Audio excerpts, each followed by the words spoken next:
President of the National House of Chiefs and Agyapa Mafia of Asogli, Togwe Afede, has denied claims of ever making comment on the controversial Agyapa Royalties Deal.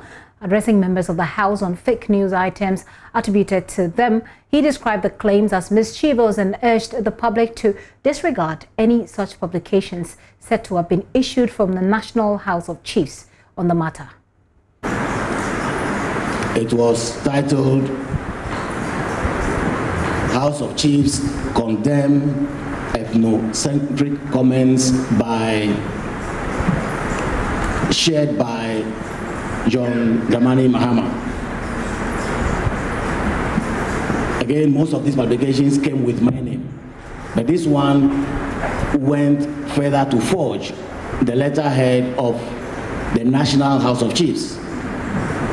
By the time it was dropped by Ghana Web, it had attracted almost 150 comments. This is extremely mischievous and need to be condemned without any reservation and in no uncertain terms.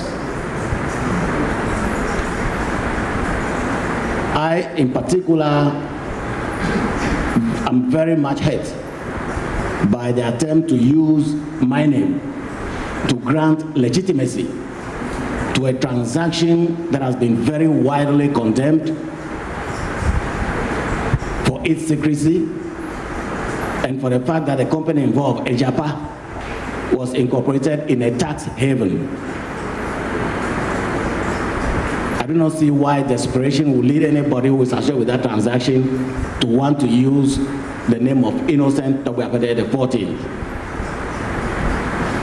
I've never commented on these kind of transactions, and I've decided not to comment for good reason that show disapproval of this transaction.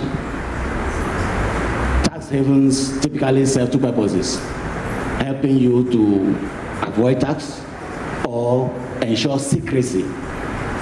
I don't see why a national transaction should be shrouded in secrecy in the first place. And if we are trying to avoid tax or minimize tax, whom are we denying tax payment to? The corporation is incorporated in Ghana.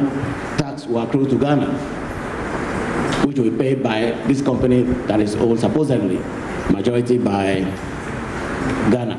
So I do not see why we should be doing that in the first place. But more important for me is the attempt to use my name and the National House of Chiefs to grant legitimacy to this transaction. The National House of Chiefs will issue a statement very shortly to deny that this ever emanated from the House. Meanwhile, we have lodged a report with the police so that the culprits who are perpetrating this can be traced. This is very important, in the run-up to the December 7 elections. People will attempt to use social media to spread all kinds of falsehood. It's indeed very dangerous and should be condemned by all well-meaning Ghanaians. It's not about whether you're NDC or NPP. Democracy must be built on solid foundations of truth. Extremely important.